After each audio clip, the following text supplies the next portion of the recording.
잠시 살 때 제가 아주 좋아하는 산책길이 있었습니다.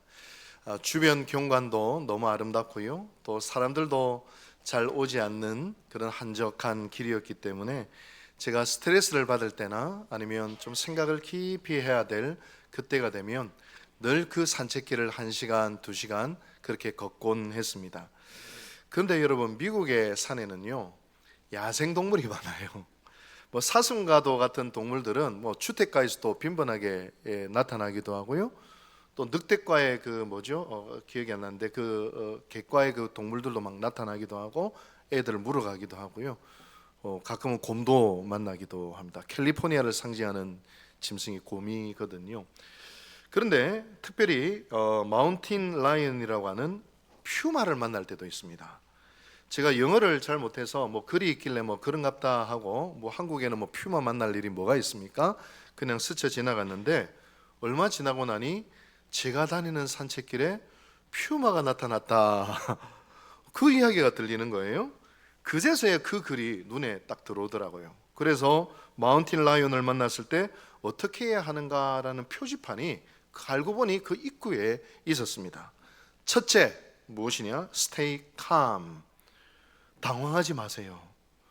너무 당황하면, 등을 보여 도망하면 이 야생 동물의 맹수의 본능상 추적 본능이 있기 때문에 쫓아오니까 당황하지 말고 딱 그 자리에 멈춰 서세요. 호랑이 굴에 들어가도 정신만 바짝 차리면 살아날 수 있다는 것이죠.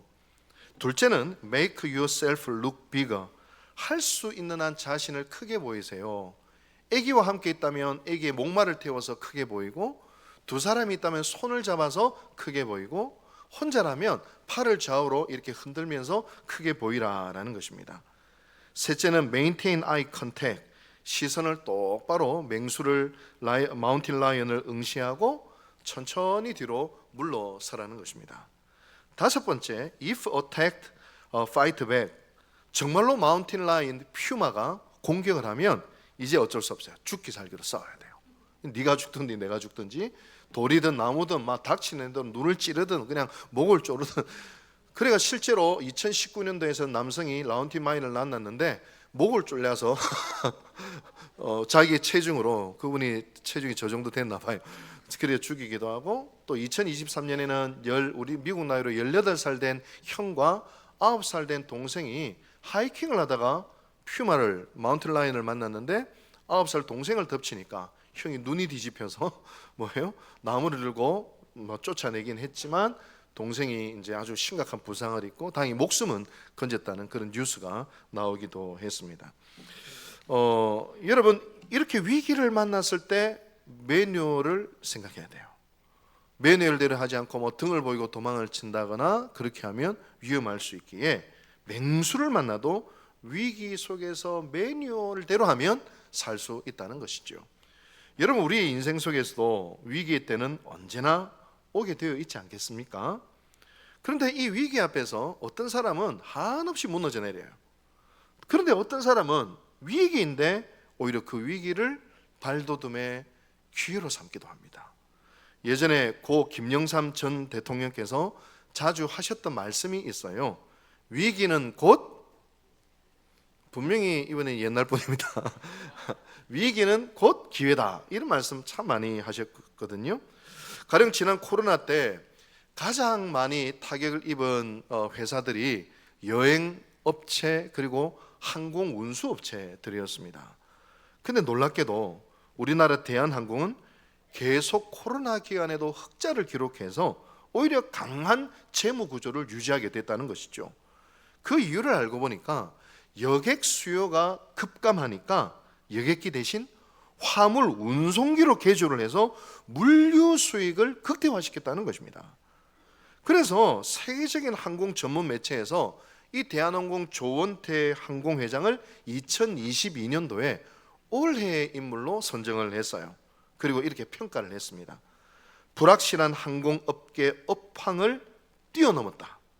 조원태 회장은 항공 역사상 최악의 위기 속에서 뛰어난 성과를 창출하여 대한항공을 운영하고 있다.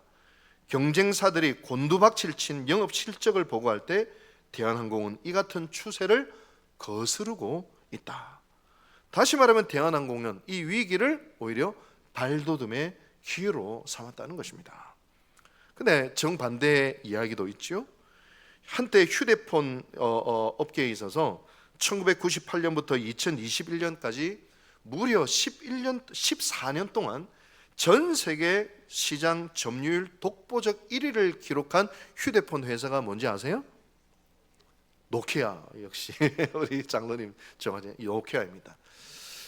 한때 무려 50%의 점유율을 자랑했습니다. 전 세계인들 두 사람 중에 한 사람이 노키아 휴대폰을 썼다는 것입니다.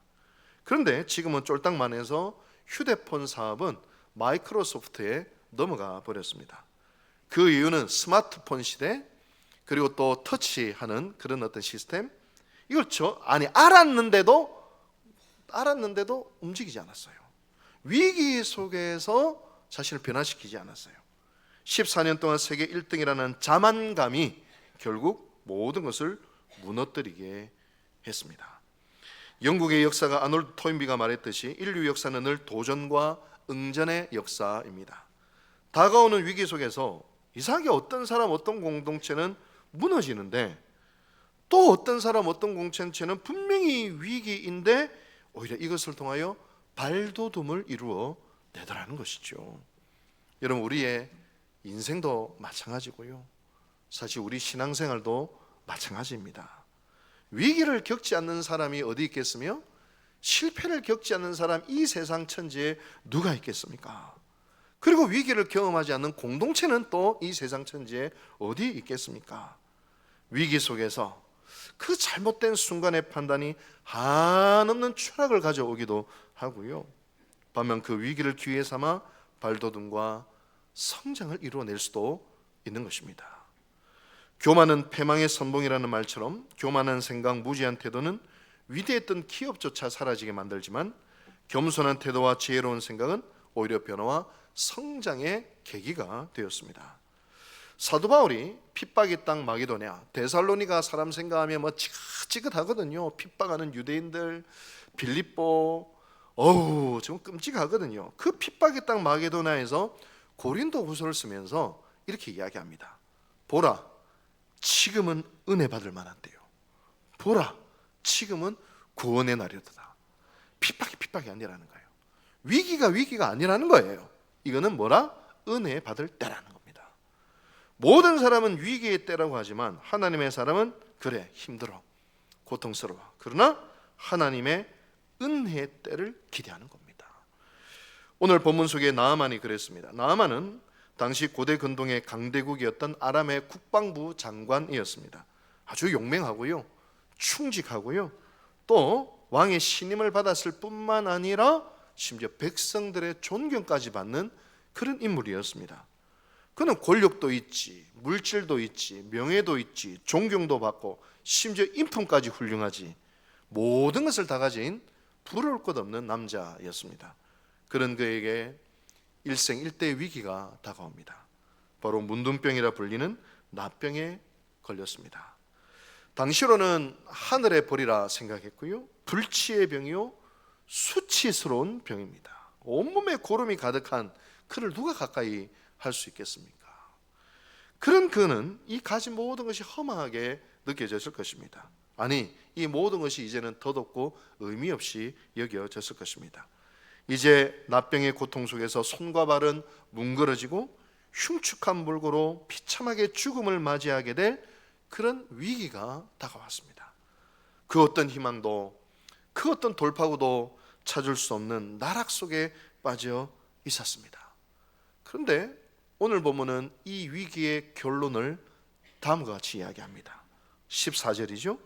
나아만이 이에 내려가서 하나님의 사람의 말대로 요단강에 7번 몸을 잠그니 그의 살이 어린아이의 살같이 회복되어 깨끗하게 되었더라. 이 기적이 저와 여러분들의 기적이 되기를 축복합니다. 기적이 일어납니다. 나아만은 절대절명의 위기를 넘어섭니다. 그 납병이 깨끗이 치유되는데 예전 살처럼 된 게 아니라, 아니 예전 살보다 훨씬 뽀송뽀송하고 부드럽고 아름다운 어린아이의 살이 되었다. 그렇게 이야기합니다. 위기의 납병은 오히려 놀라운 기적을 경험하는 도구가 되었고 하나님의 능력을 드러나는 통로가 되는 그 은혜를 나아만이 경험한 것입니다. 그렇다면 그 과정에 어떤 일들이 있었을까요? 그 위기가 기적이 되고 능력이 되고 은혜가 되는 이 일들이 어떻게 가능했던 것일까요? 첫째로요, 위기가 은혜되는 순간에는 반드시 누군가가 있습니다. 반드시 누군가가 있습니다. 여러분, 우리 울산 삼성교회 위기 속에서도 분명 누군가가 있었습니다. 누군가가 있습니다. 은혜의 사람이 있습니다. 여러분, 하나님은 영이시기에 그냥 누군가의 복음을 전할 때도 갑자기 딱 나타나서 귀에 대고 너 남이더라 이런 말씀한 분이 아니에요. 누군가를 그에게 보내십니다. 나만에게 있어서 그 사람은 바로 그 집에 있는 한 어린 여종이었습니다. 그 여종은 놀랍게도 이스라엘에서 끌려온 이스라엘 소녀였죠. 나만의 집에서 빨래하고 밥하고 청소하는 허드렛 일을 하는 하찮은 소녀였습니다. 그런데 이 어린 여종 때문에 나만이 인생이 바뀌는 겁니다. 주인이 병든 것을 보면서 여종이 너무 가슴이 아팠습니다. 그래서 사모님에게 이야기합니다. 사모님, 제 고향 이스라엘 사마리아에 가면 하나님의 사람 엘리사라는 분이 계신데 우리 주인께서 그분 앞에 서시면 그 병을 능히 고칠 수 있을 겁니다 라고 이야기를 합니다. 근데 여러분 한번 잘 생각해 보세요. 이 소녀는 원수의 나라에 노예로 끌려왔어요. 부모가 어떻게 됐을까요? 죽임을 당했겠죠. 그리고 자기는 뭐 개 끌려오듯이 끌려왔겠죠. 노예 아닙니까? 2000년 전, 아니요, 이 벌써 몇 년 전입니까? 2500년 전, 2600, 700년 전, 2800년 전, 뭐 이때 완전 노예 아닙니까? 노예. 무슨 인권이 있겠습니까? 그랬다면 그 안에 있는 분노 속에서 주인이 병든 것을 고소해하고 아이고 한켠에 비참하게 죽었으면 좋겠다 저주를 퍼붓고 그런 마음이 들 수 있지 않겠습니까? 그런데 이 소녀는 주인을 사랑했습니다. 불쌍히 여겼습니다. 분명 나아만이 그 소녀를 선대했기 때문입니다. 그렇지 않았다면 미쳤다고 엘리사를 소개했겠습니까? 선을 밭갈고 선을 심은 나아만, 바로 그 소녀를 통해 위기를 돌파하는 계기가 되었던 것입니다. 얼마 전 큐티 본문이 에스더서였는데요, 놀랍게도 에스더서에는요 하나님이란 단어가 거의 언급되지 않아요. 하나님이란 단어가 거의 없는데 하나님의 역사를 이야기합니다. 누구를 통해서? 사람을 통해서 하나님의 역사가 일어납니다. 특별히 하만이라는 악한 자가 모르드게와 유다 백성들을 몰살시키려고 장대를 딱 준비하고 있었어요. 계획을 딱 꾸몄어요. 마침 모르드게가 왕의 자객들로부터 왕을 지켜준 일들을 나중에 깨닫고 왕이 알게 되고, 그런데도 아무런 대가를 원하지 않아요. 여러분, 보통 선을 행할 때 무슨 목적을 가지고 막 선을 행하는 사람이 있거든요. 막 자기 편 만들고 막 그러려고 선을 행하는 그런 게 아니에요. 그냥 선 그 자체, 사랑 그 자체. 근데 아무 대가를 바라지 않아요. 그 사실 왕이 아는 거예요. 이게 결정적인 계기가 되어서 모르드게와 유다 백성들이 구원을 받게 되고, 모르드게를 매달리고 한 장대에 오히려 하만이 매달리게 되지요. 하나님의 구원이 사람을 통해서 오는데 그 사람도 알고 보니 모르드게가 평소에 선을 밭갈고 선을 심었기 때문에 일어난 일이었습니다. 제가 15년 전에 울산 삼상교회 부임할 때도요, 제가 여러 번 말씀드렸지만 어떻게 울산 삼상교회 온지 아십니까? 바로 우리 일대 목사님 아들 오은규 밥 잘 쳐줘가지고 일대 목사님 돌아가시고 제 장신대에 찾아오는 그 친구의 등을 또닥거리고 눈물을 닦아주고 뭐 먹고 싶은 거 있느냐 밥 사주고, 그러니까요 제가 그 친구의 추천으로 또 우리 울산 삼상교회, 물론 뭐 그 청빙 과정을 다 겪었지만요, 아니 사실 생각해 보면 뭐 기독 공부해 보면 지금도 담임 목사 청빙이 수십 군데 올라옵니다. 뭐 그런데 눈이 안 갔는데요, 근데 그 친구를 통해서 이 울산 삼성에 오게 된 그런 계기가 되었습니다. 여러분, 이 소녀도 한번 묵상해 보십시다. 아니죠. 여러분, 우리가 삶을 살면서 부지런히 밭갈고 선을 심으시기 바랍니다. 바로 그때 위기의 때에 여러분 옆에 은혜의 사람들이 서 있을 것입니다. 위기의 때에 내가 선을 베풀었던 어린 소녀 한 사람이 나에게 위기를 극복해야 하고 위기 속에서 길을 보여주고 내가 대가 없이 선을 행했던 그것으로 인하여 내 생명이 구원을 받는 그런 일들이 일어나게 된 것입니다. 이 소녀를 생각해 보면 이 소녀 역시 선을 선으로 갚을 줄 알고 위기 속에서 하나님을 바라볼 수 있는 여인이었습니다. 하나님의 사람 엘리사에게 가십시오. 능히 치유될 수 있습니다라는 믿음이 이 소녀에게 있었던 것입니다. 근데 불신앙의 사람이 있었어요. 그것은 바로 북이스라엘의 왕 아합이었습니다. 아람 왕이 편지를 보냅니다.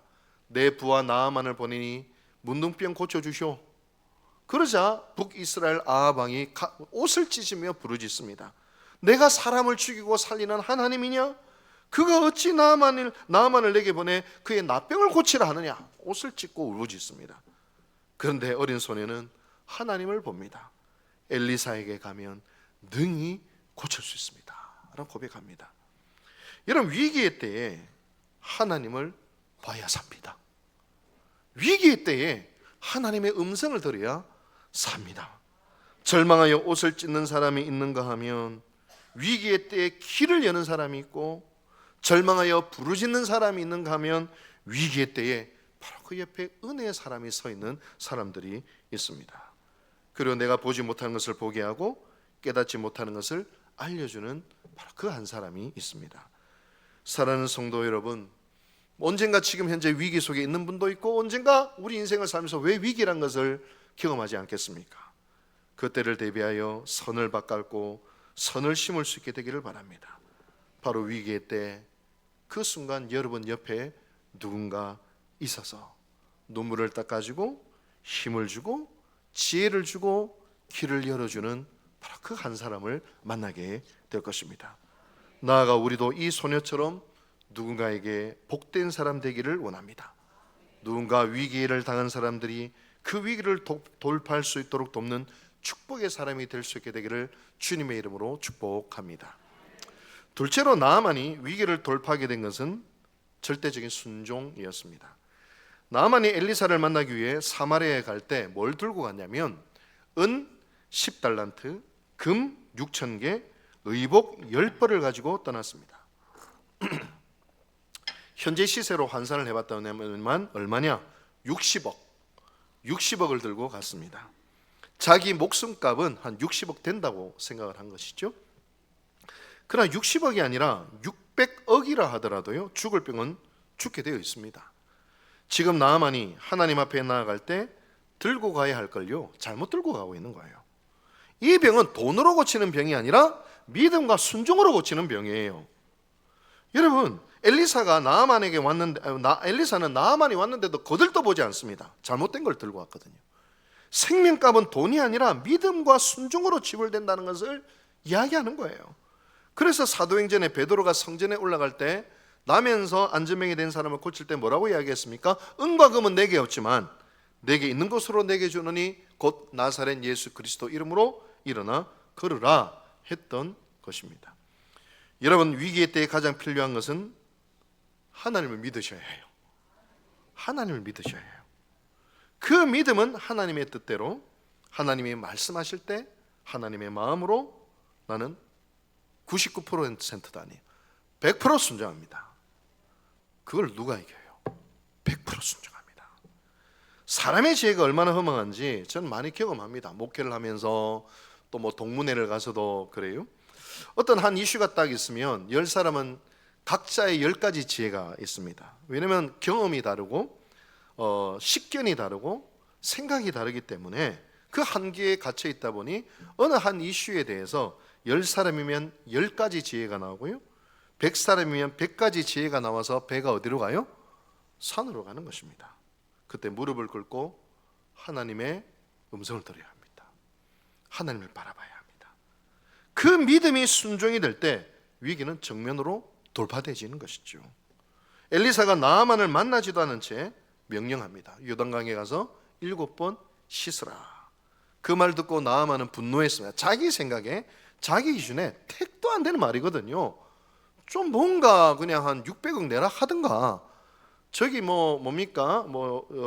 시내산에 가서 약초를 캐오라 하든가, 그런 게 아니라 요단강, 뭐 평범한 강, 요단강 가보면 쬐게 졸졸졸 흐르는 냇가 같아요.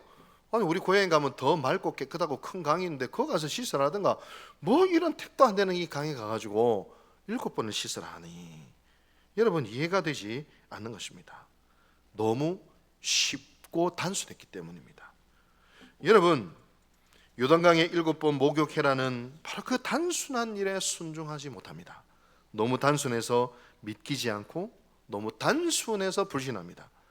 그런데 여러분 이 단순한 순종 속에 하나님의 신비가 있어요. 회개하라면 회개하고요, 회개하라면 회개하면 됩니다. 용서하라면 용서하면 됩니다. 단순한 명령을 못해요. 성경 읽어라 하면 올 한해 일독하면 됩니다.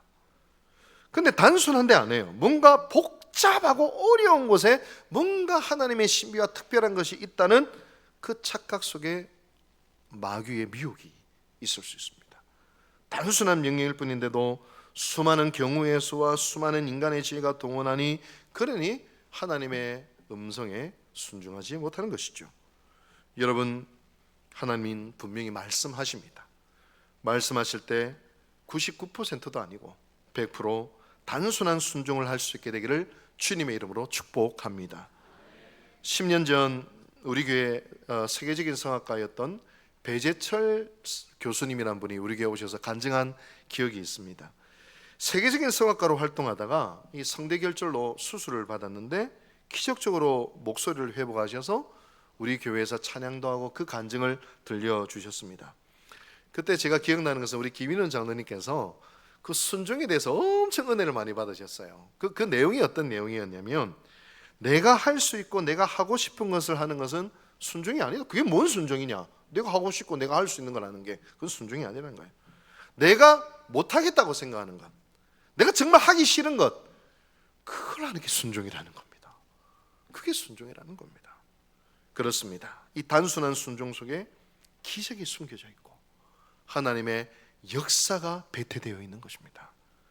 나아만이 어린 소녀를 통해 위기 속에서 길을 발견하고 말씀의 순종함으로 위기를 돌파했을 때 어떤 일이 일어났을까요? 나아만의 60만 치유받는 것뿐만 아니라 15절에 보면 이런 말씀이 있습니다. 내가 이제 이스라엘 외에는 온 천하에 신이 없는 줄을 알았나이다. 17절에 보면 이제부터는 종의 번제물과 다른 희생 제사를 여호와 외에 다른 신에게는 드리지 아니하고 다만 여호와께만 드리겠나이다 라고 고백합니다. 이제는 이 위기를 넘어서자 그 은혜가 자기에게서만 멈추는 것이 아니라 온 열방 가운데 그 은혜의 물줄기가 뻗어나가는 것을 보게 되는 것입니다. 노케아처럼 위기의 때 저러면 안 돼, 그 소문이 다 퍼져나가는 것이 아니라 대한항공처럼 위기의 때는 저렇게 돌파하는구나 라는 그 놀라운 소문이 퍼져나가는 것입니다. 바로 오늘 나아만의 이야기 속에 우리를 향한 하나님의 말씀과 계시가 담겨져 있는 것입니다. 세계적인 베스트셀러 작가이자 대중연설가였던 코리텐 붐이라는 분이 계십니다. 이분은 전 세계를 돌며 하나님의 사랑과 용서에 대한 메시지를 나누는 분이셨습니다.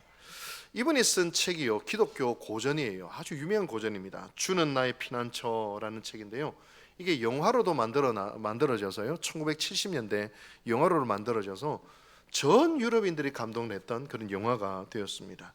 근데 그분이 그 책과 영화가 만들어지는 결정적인 계기가 있었습니다. 이분은 네덜란드 분이신데 2차 세계대전 때 네덜란드에서 유대인들을 숨겨두다가 나치에게 발각이 돼요. 온 가족이 유대인들과 함께 근교에 있는 라벤스브리크 강제 수용소에 수감이 됩니다. 혹독한 고통에 시달리다가 이 코리텐붐 여사, 어린 소녀였겠죠, 그 눈앞에서 아버지가 죽임을 당하고 언니가 죽임을 당하는 것을 보게 됩니다. 그리고 기적적으로 코리텐붐은 수용소에서 석방이 됩니다. 이제 오랜 시간이 흘렀어요. 이제 유럽도 이제 회복이 되고, 그리고 독일의 뮌헨의 한 강당에서 강연을 하는 중에 그 강연을 마치고 한 사나이가 그녀에게 저벅저벅 다가옵니다. 얼굴을 자세히 보니 라벤스브리크 강제 수용소에 아버지를 죽였던 잊을 수 없는 그 얼굴, 자기의 언니를 죽였던 도저히 용서할 수 없는 그 얼굴, 그 얼굴이 와서 안녕하세요 자매님, 어떤 심정이었겠습니까? 근데 그 독일인이 이렇게 이야기합니다. 자매님, 저를 용서해 주세요 하면서 눈물을 흘리며 무릎을 꿇습니다.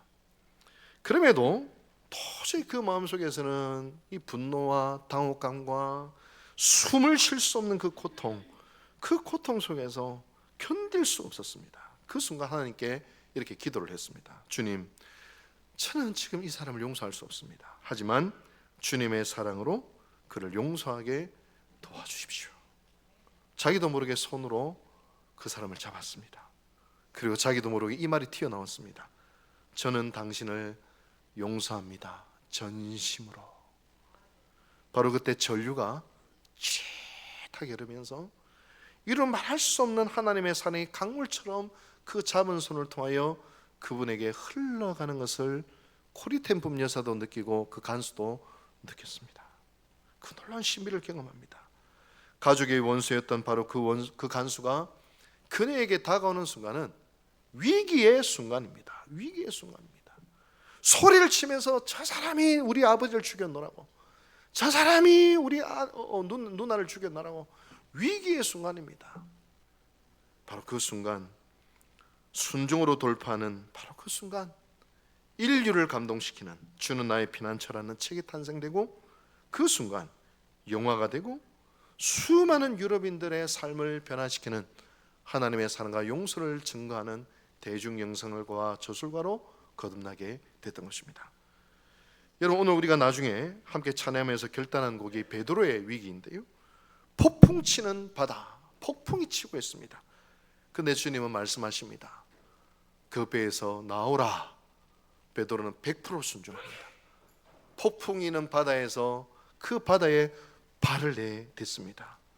그 순간 바다는 반석이 되고 기적이 됩니다. 잠시 주님을 향한 시선을 놓쳤을 때 다시 바다에 빠져들어가지만 이미 순종한 베드로를 우리 주님은 결코 포기하지 아니고 굳센 손으로 베드로를 건져 올려주십니다. 위기의 순간은, 폭풍이 있는 바다는 오히려 반석이 되는 순간이 되고, 주님이 손을 내미시는, 주님의 손을 붙드는 은총의 시간이 되었던 것입니다. 사랑하는 성도 여러분, 위기 속에 계시는 분이 계십니까? 때로는 과거의 위기 속에서 이런저런 실패를 경험한 분이 계십니까? 아니면 앞으로 다가올 위기에 대하여 걱정하는 분이 계십니까? 그렇다면 오늘도 하나님 앞에서 선을 밭갈고 선을 씹으며 단순한 믿음으로 100% 순종해 나가실 때 바로 그 속에 하나님의 기적이, 하나님의 은혜가 숨겨져 있는 것을 보게 될 것입니다. 그 은혜의 길로 우리 울산 삼상교회 모든 성도들이 갈 수 있게 되기를 주님의 이름으로 축복합니다.